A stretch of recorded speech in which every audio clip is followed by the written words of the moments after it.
And there's always something that you can learn from somebody. Even if it's one little nugget, there's always something you take away if you really try to pay attention and keep an open mind. And so I went to every single training going forward. And also it's kept me in the right frame of mind. I think that's the key thing. Get it into your frame of mind and you're aware, penetrating your conscious to your subconscious, right? So then it becomes habitual. Welcome to the Rich, Fit, and Happy podcast. I'm Crystal O'Connor, where we want to take you from drab to fab in this beautiful life. Let's go.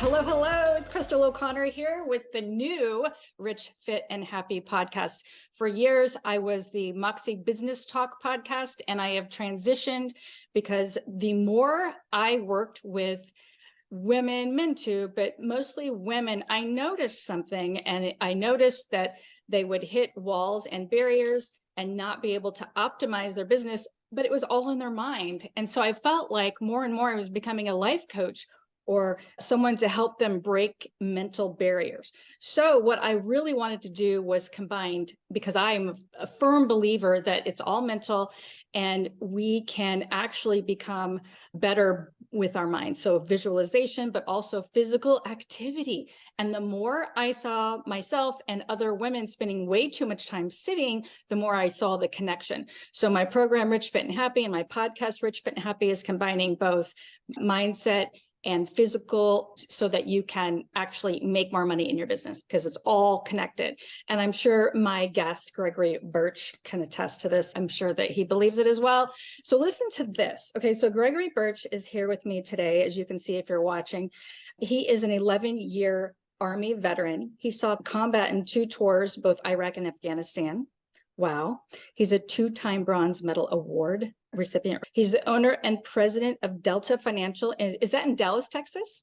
It is in Dallas, Texas. Okay. And in the first 6 months, he was able to hit 7 figures. Now, I don't know if that was in revenue or if that was... It was in sales.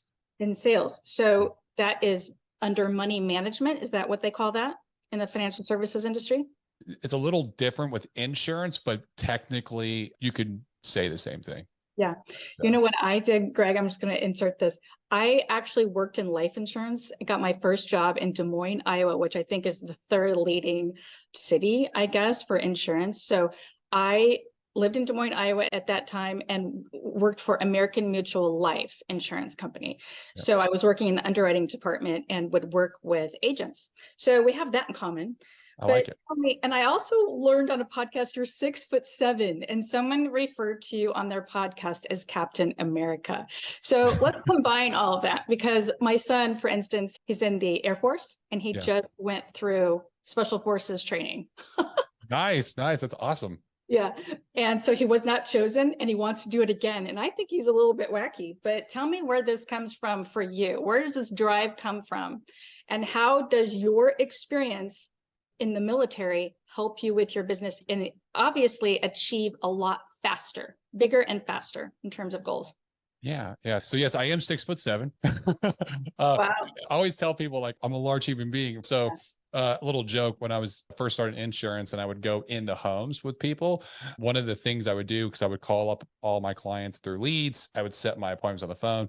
And so how I would kind of lock down that sales, like, hey, when I show up, can I park is there a driveway on the front or in the back? Because Dallas is weird. Sometimes they have the driveways in the back. And they'd be like, oh, it's in the front. It's like, hey, is it all right if I park in your driveway? And they're like, yeah, it's fine. So then I'd say, well, hey, I drive a large black Ford Expedition. And when you see me get out, I'm a large man. I'm 6'7", about 250 pounds. Large man. And I was like, I look like I play for the Dallas Cowboys. And then they would laugh. Like, and I'd be like, no, seriously. Like, I'm a really large human being. And don't worry about asking me for an autograph. It won't do you any good. And then they'd laugh again. But then I'd show up and they look at me, and every single time they'd be like, you are a big dude. And that would just be my cue to like, just kind of like lean in the doorway. Like, what's up? Let's go sit down at the table. That's funny. Did they call you Stretch? Did they call you Stretch growing up? Oh man, Jolly Green Giant, Stretch. I've been called just about everything. Okay, speaking of stretch, let's talk about how you were able to stretch yourself mentally to do some of the things that you did. Yeah. When did you start noticing that you were above average beyond just your height? That's a good question. So I wanted to be in the military when I was a young kid. My dad told a story about when he was in the military, because my dad served in the Vietnam War. And he had this captain. That was his commander that he really respected. And he used to tell me stories about it. And there was something about the reverence in which my dad spoke about this that I was like, I want to be a captain. Right. And I was like, I got this visualization in my head that I was going to be a captain, and I just knew it in my soul. And I used to do active visualization, and I didn't even know what active visualization was at the time, but I used to imagine it. And I would have this whole scene that I'd play on my head of me being a captain, getting an award in a field with soldiers and all this stuff. And I thought about it all the time. Like I would literally sit there for like hours on end playing music repetitively and listen, like as I'm listening to it, imagining this, and it ended up happening. And so when I got my scholarship to ROTC to become an officer when I was going into college, it kind of dawned on me at that point that I wished this into existence. Like this is happening. Right. Mm-hmm. And I think it's a level of ego, I think, but at the time when I was younger, but at the same time, I always had that feeling like I was destined to do something big. And this was just a stepping stone, that this is the right path I'm supposed to be on. But I also was like, I'm special. Like there's something special about me, right? I have something within me that I can help. And so I think a lot of it is the level of ego, but a lot of it was my drive and desire to just be the best version of myself. Okay. Do you think that there was something in there having to do with your dad? You saw that your dad respected this. Yes. Yeah. Oh, absolutely. Do you think that was it? Yeah. Okay. Absolutely. So how did being in 2 tours in Iraq and Afghanistan and in combat, what were some of the things that I don't want you to describe what you saw necessarily, but how did that affect you later? Did you feel like that? Because you had mentioned, I had seen some reading, and I think it was on your website, that you had suffered from PTSD. Yeah. How did you overcome that? So when I went to Iraq, that was my first deployment. I saw way more action. I was actually out in combat more because I was an armor officer at the time, and I was attached to an infantry company. And so I was the executive officer, which is the second in command. I was just below the company commander. And I saw a lot of combat during that tour. Whereas in my Afghanistan deployment, those years later, I had transitioned into MI. And I mean, I saw action, I saw combat, but it just wasn't as much because I've spent a lot of my time on the base. Now, when I went to Iraq and I came back, I went in knowing, to rewind the clock back in college, when I'm going through college, we knew like 9/11 was my senior year of high school. Like I knew I was going to war. So throughout all of college, throughout all of my officer training, all we did was we watched videos on YouTube of like the Taliban cutting off people's heads and being like, we're going to kill these people. like, yeah, I remember those. Yep. And that was the big thing. And so like, we knew going into it that this was going to be tough. And all the training that we went through was like centered around getting ambushed, getting blown up. You're going to get it. You get in a vehicle, you go out in sector, you're going to get hit. You're going to get into ID. This is how you just like, it's going to happen. This is how you react. So going into it, I already knew, I guess I had a level of awareness and expectation that we were going to be under attack a lot. And when I was a platoon leader, my platoon sergeant all the time was like, sir, you're too tall. You're going to get it. Sniper's going to take you out and shoot you in the head. It's happening. Like every day. He'd just be like, hey, sir, sniper's going to get you. Like, oh, thanks. How would you deal with that mentally? It was like kind of ribbing and like talking crap to each other. But at the same time, it was like his way of like being tough and joking, but at the same time, making you very aware. Making me aware of my surroundings. Yep. Absolutely. So when I came back, my mom's a psychologist. And her specialty was she worked for the government and she helped soldiers with PTSD. And so my mom, when she talked to me when I came back, she was just like, baby, you got to go see somebody. You brought some stuff back. And I'm just like, nah, I'm fine. I'll be all right. And I just like basically stuffed it into a box, like stuffed it down deep, put it in the dark corner and just ignored it. Right. And what happened? Did it force its way out? It forced its way out. It always does. Like those things. And one of the things that my mom told me when it started to force its way out, right? When I started having difficulties in life and it all started to manifest from all this trauma that I had experienced in different areas, not just in deployment, but in my relationships and in my life. When it all started to manifest and I got really, really depressed, my mom was like, honey, there's no way to get through emotional pain or there's no way to avoid emotional pain. There's only through it. Like you have to go through it. You have to experience it. There's no way around it, under it, over it. Like you got to go through it and it's going to get easier and you can cope and you can equip yourself with the right tools in order to get through it without it destroying you. And I always took that to heart. And so when I started doing that is when I started to work on my personal development journey and not so much live in the past, but be more present, not so much live in the future, which was always based off the Is past. that part of the therapy? Because I've never gone through it. So I wouldn't know. I have some psychology background, but in terms of like the actual cognitive therapies, there's so many. Do you want to share one of them to help with it? Here's the thing. I hear this, you have to go through it, you have to experience it. What does that look like? So the cognitive therapy, if you want to call it that, I'm going to be real candid on here. With the military system, the VA system, in terms of medical care, is vastly under-equipped. And so the people that are giving the care, they're like, it's as if you got a doctor that got D's all through medical school. Okay. And it's like, and that's your Well, surgeon. they say the medical community, and not psychology necessarily, well, that I don't know, but the medical community is 17 years behind Oh, it's disgusting with with the VA. advancements. It's a socialist healthcare, to be very frank. It's socialist healthcare, and it's a pill factory. So are you saying that you had to seek other avenues? I And had to do it myself, you had to do basically. it yourself. Okay. Share one or two, please. So there are certain books that I read that helped me a lot in my journey, that helped me a lot with coping. Good. And so one of my favorite books that helped me with coping is called The Four Agreements by Don Miguel Ruiz. Okay. And in the book, he talks about all the different ideas or assumptions or laws or agreements that we've made about ourselves, about the world. And he starts to break them down and how these have been imposed on us, that we never even came up with them ourselves, but somebody, either our parents, teachers, friends, somebody has told us something that we latched onto.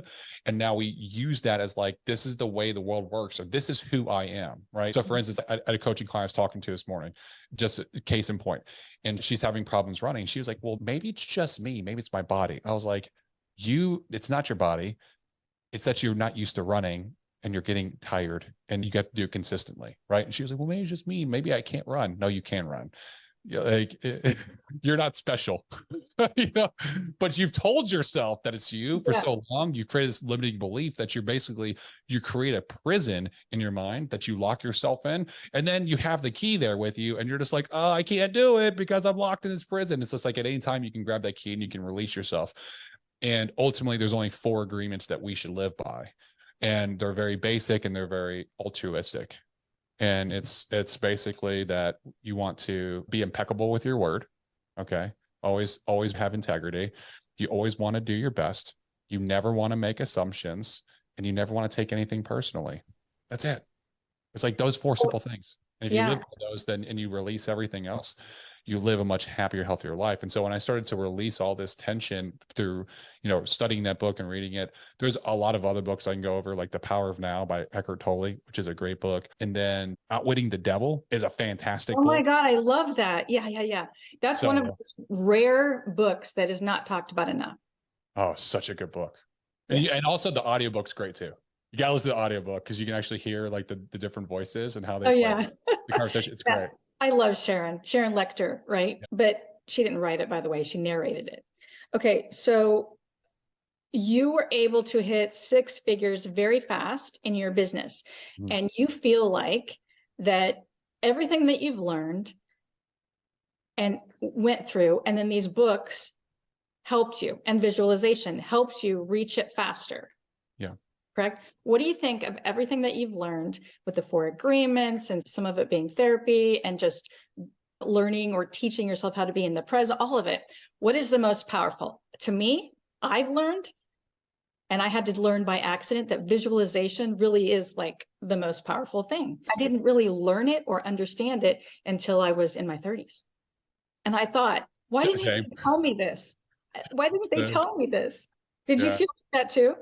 I've just recently, I'd say within the last 3 years, started really focusing on my visualization techniques and doing it daily. And I've seen a massive shift in my life and in my business and everything that's going on. And it's crazy. The more you do it, it's almost like you start to notice little magical things will happen. And it's like this magic in the world. And it's like the attraction of things that just start to come to you. But ultimately, I think the best lesson I learned is, so when I was first started in insurance, I was not good. I was actually pretty terrible. And I had this experience where it was my first full year of insurance, and it was November, and I started this new company because I jumped from like insurance company to insurance company. And there was this top producer who's just crushing it. He was doing like 10K, 15, 20K a week. And he lived in Chicago. But every once in a while, he would fly into the Dallas area and he would run business like once a month. And he calls me on the Saturday evening before Thanksgiving in November 2018. And he was like, hey, bro, I just finished business. I'm in town and I'm done. I fly out tomorrow morning. You want to link up and get drinks? I'd never met him before in person. We'd only talked on the phone one time and we had texted a handful of times. So I was like, yeah, why not? I'm going to pick his brain. I'm going to see what he's doing because he's crushing it. Like, I'm going to follow his system. So we linked up. We went to this old pizza joint called Serious Pizza in Deep Ellum and had a couple slices of pizza, had some beer. And he's telling me I was like, dude, how'd your weekend go? And he's like, oh, it was great, dude. I ended with 36,000. And I was like, 36,000 for the month? No, man, for the trip. He'd been there since Thursday. It's been like a 3-day trip. And I'm like, dude, in 3 days, you sold 36,000. Like most people are selling like 10,000 in a month. I haven't even sold 3,000 this month. This is my backyard. You don't even live here. What is going on? Just give me the secret sauce, bro. What are you doing? Come on. Come on. Let's hear it. And he was like, well, Greg, let me ask you some questions and we'll see, see if I can help you out. And I was like, yeah, that sounds good. So he goes through these series of questions. And they all have to do with the fundamentals. Hey, how often are you going to training? Are you controlling your calendar? Are you buying leads? Are you locking down your dial days? Are you setting enough appointments a week? Right? Do you have a specific goal that you have in mind that you set and you see every day kind of thing? Visualization, right? Mm-hmm. And as I ask these questions, I'm tap dancing through the answers, but I feel like I'm like answering them well, and I wasn't. And I'm tap dancing. And he gets through to the end and he looks me dead in my eye. And he's like, Greg, I know what your problem is, bro. And I was like, what's that? And he's like, you think you're special and you're not. And at that moment in time, can I curse on here? Yeah. Let it fly. At that moment in time, I had been out of the military for 1 year. I was a prior officer. I'd served in 2 tours. I've led soldiers in combat. And I'm like, this motherfucker tells me I'm not special. I'm like, what? By the way, this guy is a Russian American. He's had his American citizenship, his U.S. citizenship for 1 year. He sounds and looks like Gru from Despicable Me. I kid you. I'm not even kidding. I'm like, this guy's the furthest thing from like special that anybody could do. But he was right. And so I sat there and he told me. When you say that he was right and that, yeah, there may have been something because of your achievements and your experiences that you felt like you were special. What does that mean exactly? Too special to do the consistent mundane work? Is that what you mean? I had an ego. I was relying on what I thought talent, and talent doesn't work. It's skill. It's something. Now, what is that quote? And success is 98% perspiration, not inspiration, or something like that. Yeah. So it's doing the work and kind of planting the seeds, right? Absolutely. Yeah. Absolutely. And I wasn't doing the work. I was making excuses. And so. But had you known what those steps were until he introduced them? I mean, to be fair. Yeah, I did. You did know what they were. I mean, you needed them a few different times. I needed somebody else to put me in place. It's one of those conversations that you have that you don't want to have, but you need to have, where it just really opened my eyes. And him saying it just like that, it clicked something within me. One, I wanted to prove him wrong. But two, as I reflected back on it, I was like, the beauty of it is that none of us are special. And the beauty in that is that all of us have the same opportunity to succeed. All of us have the same. And strategies work because they work for everybody. That's why strategy is in existence. It doesn't matter who applies it. As long as you have the same exact effort and input going into that strategy, you should have a very similar output, depending upon your skill level and how long you've been doing it. So if you have 2 brand new agents that are doing the exact same thing at the exact same effort level, they're going to have very, very similar results. Right? There's very little chance or luck that gets entered into that. I was entering in like chance and luck, and I thought that luck was going to be on my side kind of thing. And I wasn't doing the work like I was supposed to do. So how many agents do you have underneath you at Delta Financial? At Delta Financial, about 75 nationwide. So. Okay. So you're recruiting in other states? Yeah, I recruit nationwide. Okay. And which licenses do they have? Just their life insurance, life and health. Okay. That's all they need. Okay. And you're probably using a lot of this and teaching them, right? Yeah. Okay. Because I Okay. changed that year, that 2018 year when he told me that, I'd sold 75,000 total that entire year. And at the end of the year, I started changing everything he told me to do. I did. I just shut my brain. I was like, I'm not going to think about it. Can you name two of those things that you feel like the audience could hear and then run with? Yes. First off is I went to every single training that my company had, whether I wanted to go or not, whether I thought I knew the material or not, because it shows I'm humble and coachable. Right. Yeah. And there's always something that you can learn from somebody. Even if it's one little nugget, there's always something you take away if you really try to pay attention and keep an open mind. Yeah. And so I went to every single training going forward. And also this kept me in the right frame of mind. I think that's the key thing. Get it into your frame of mind and you're aware, like penetrating your conscious to your subconscious, right? So then it becomes habitual. Exactly. Yes. And then next is I started tracking all my numbers, which is very simple, but like Yes. sales agents don't do that. Like I started tracking my numbers to the nth degree, like how many dials I was making, how many people were answering, what all objections were I getting, what were the objections, and I would label out the objections by how many times I was getting them. So I was like, I'm getting this objection the most. I got to figure out how to get through that one. I started practicing it and I started getting better on the phone. How many appointments am I setting? Out of the ones I'm set, how many am I sitting with? Out of the ones I'm sitting with, how many am I selling? Out of the ones I'm selling, what's my average sales premium per sale? And I got to a point where I could just look at I say, hey, I'm getting 10 leads of this type of lead. I know that's going to equal $10,000. And I just knew. It's because I knew I'd done it so many times. So tracking my numbers, setting a goal. So that year, but when I got back that night, he had showed me his phone. And his phone, he was like, hey, I want to sell $400,000 of life insurance in 2018. And it was this lock screen and it was his home screen on his phone. And he was like, I see this every single time I look at my phone. And it reminds me what I'm supposed to be doing. Mm-hmm. And so I went home that day and I took out 2 pieces of paper. I wrote out 400,000 in 2019, issue paid. And I did on both papers, took a picture of one of them. I put one on the kitchen, on the refrigerator in the kitchen. I put one on the wall beside my bed. So I saw it every single night when I went to bed and every single morning when I woke up. And it was on my phone, my lock screen and home screen. So in 2018, and like I said, I did 75,000. 2019, I did 425,000. Wow. So that's at manifestation. That's literally law of attraction. I'm telling you, like it works. And when you see it all the time, it forces more action. Yeah. It's almost like that test. I call it test, track, and tweak what you're doing because it puts it into perspective when you can actually see it.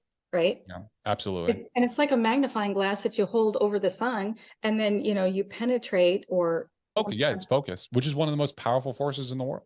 It is. And, you've heard of probably because what you're talking about is what they call quantum physics, right? Yeah. Physics, metaphysics. Okay. Metaphysics, physics, energy, it's all the same. And it was spoken about because this is my opinion, but it was really kind of spoken in the Bible, which they say is one of the oldest books. It is spoken about in the Bible. A lot of people don't realize that. I've heard like recently, I've had people say like, oh, law of attraction's like against the Bible. I was like, actually, it's not. It's talked about a lot in the Bible. It's referenced quite a bit.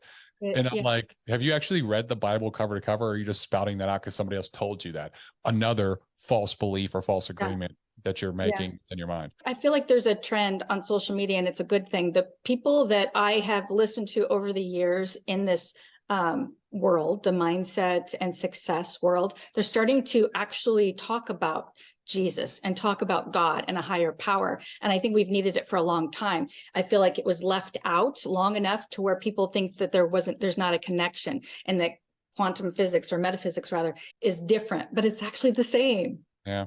There's a great book, The Science of Getting Rich by Wallace Wattles. Yes. I used to give that. He talks a lot about, he references the Bible with these same principles of manifestation, of attracting wealth into your life. And that it's part of God's plan for everyone to be wealthy, and that there's more than enough wealth out there to go around. And that God, like we are made in his image. We're made to be great and to experience life to its fullest and to have everything and do everything that we desire, not to just sit on the couch and eat Doritos and watch Netflix. Right. Right. So, and he does a really good job of bringing those two together. Yeah. I actually had an opt-in page years ago when I first started, and I gave that book away. It was like a condensed version and a PDF because I felt like it was so powerful. Why isn't this book talked about all the time? Because when I read it, I was like, this is amazing. I've read it like 3 times. Yeah. And I So think maybe reading it once a year or something is a good idea. Okay, yeah, that's perfect. And so congratulations on all of your achievements. And I think you actually are special in that you were able to become super self-aware. That's what it takes. What it takes is becoming super self-aware by learning all of these strategies. And then the hardest part, applying them with consistency. And that's, you know what, doing the things that work. I've always noticed, like when I first started out, I was okay with doing because I was a stay-at-home mom. I had left a sales career and commercial real estate to stay at home with my kids because I was newly divorced in 2006. And I noticed that they were changing the commission structure so much on me that I was, they would act like they were doing me a favor. Oh, you've reached your goals. We're going to change and switch it up. And then I was working harder for less money. And when I caught on to that, and I could never really break past 6 figures, I thought and then I saw social media and what was going on there. I thought, I'm going to do this myself.